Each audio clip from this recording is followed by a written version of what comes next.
Just in, Princess Leonor's new 2025 Air Academy training exposed, Spain reacts. Spain expected discipline. Spain expected tradition. Spain expected the familiar sight of a young future queen following protocol. But no one expected this. A leaked moment, a startling shift in her training, and a revelation that flips the royal narrative upside down. Because what Princess Leonor is facing inside the Air Academy in 2025 is nothing like what the palace wanted the world to see. When dawn broke over San Javier Air Base, the sky glowed with the muted gold of a winter morning. The air was quiet, too quiet, except for the distant hum of aircraft engines already warming on the runway. Pilots and cadets hurried across the tarmac, their breath turning to mist. But among them was a presence no one could ignore.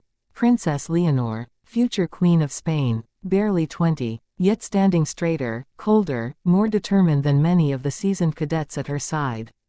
It was her new training phase, an advanced, high-pressure module quietly rolled out by the Air Academy in early 2025. One designed to test not just the body, but the mind. And as details slowly leaked to Spanish media, the country reacted with a mixture of admiration, worry, confusion, and disbelief. Because what the world thought they knew about Leonor's training was only the surface. Inside the academy, her days had shifted from predictable drills to something much more demanding, something only fragments of which had reached the public. But even those fragments were enough to ignite national shock. Spain had seen Leonor march. Spain had seen her study. Spain had seen her complete the general foundational milestones of her military formation. But Spain had never seen this level of intensity imposed on a future monarch.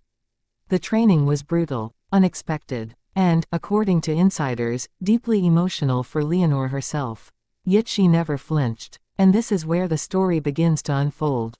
Just a few weeks before the leaks surfaced, the Air Academy launched a new program designed to simulate real-world crisis scenarios. The kind of situations a commander-in-chief, yes, even a ceremonial one, must understand not from textbooks but from lived experience. Most cadets feared the module. Leonor embraced it. Her instructors had been stunned. They expected nerves. Instead, they found a young woman whose posture bore the quiet resilience of someone determined to prove her worth, not as a royal but as a soldier among soldiers. But the deeper the training went, the more it revealed the human story unfolding behind the uniform. Leonor's days stretched from sunrise to near midnight. She learned tactical communication under extreme stress. She endured desert survival drills in simulated heat conditions.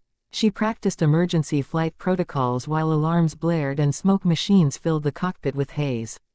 For the first time in her life, she had no crown, no protocol, no soft landings. The title meant nothing here. And that, perhaps, was the point. The image that sent Spain into a frenzy was simple. Leonor, still in full gear, collapsing to her knees after a 6-hour endurance circuit. Her face flushed, her breath breaking, her hands trembling, her instructors surrounding her, not in criticism, but in awe. Not because she fell, but because she refused to stay down. Within seconds of hitting the ground, she dragged herself upright again, signaling she was ready to continue. Cadets standing nearby said nothing at first. Then, slowly, they began to clap. The princess didn't want applause. She didn't even look at them. She simply locked her jaw and returned to the line. That moment, raw, unfiltered, breathtaking, was never meant for the public. It was an internal academy. Capture, part of routine documentation. But someone inside the circle shared it. And the world exploded. Videos spread. Commentaries erupted. News panels debated. Social networks overflowed with emotion.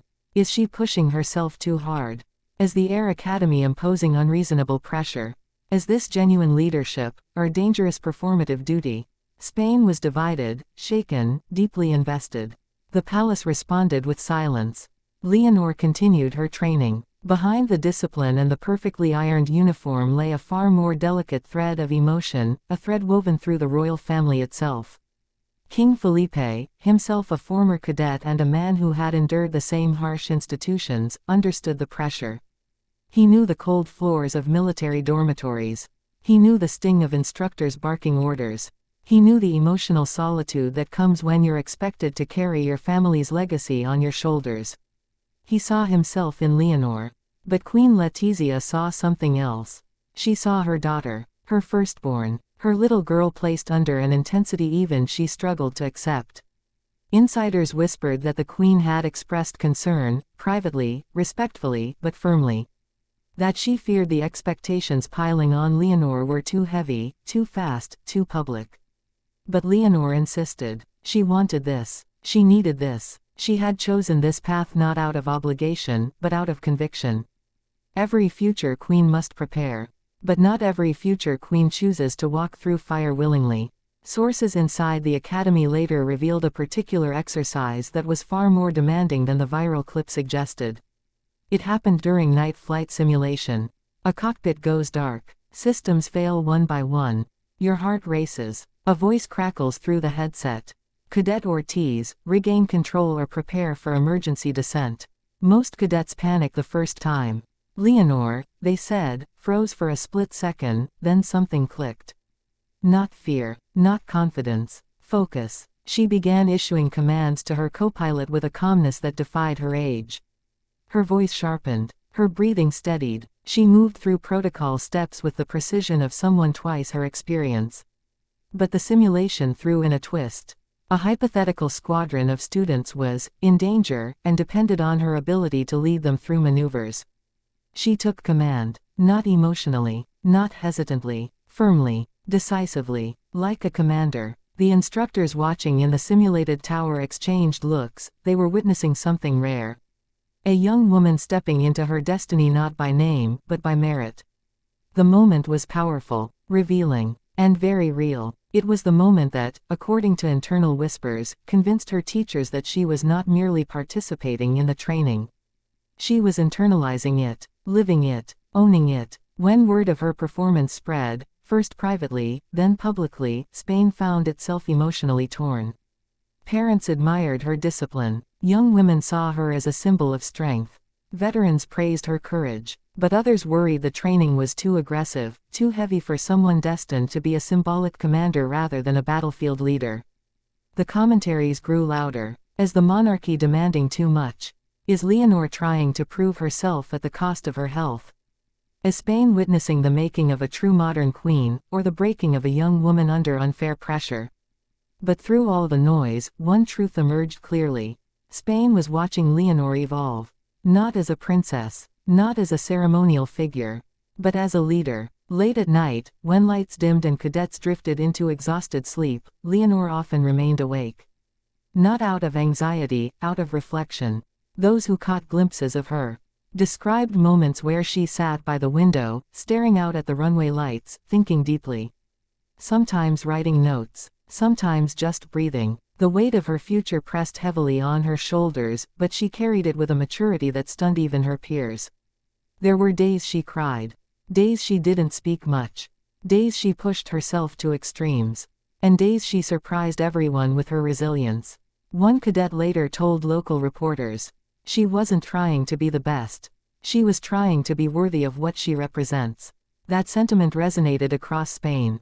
The final stage of her early 2025 module was a combined leadership exhaustion drill. No cameras, no glamour, no royal treatment, just darkness, harsh terrain, and an 8-hour physical course designed to break even the toughest cadets. Leonor stumbled, Leonor fell, but Leonor completed it, and when she crossed the final marker, legs shaking, face streaked with sweat and dust, her instructor said one thing. You have earned your place today. Not your name, not your bloodline, your place. For Leonor, it mattered more than any title she would ever inherit.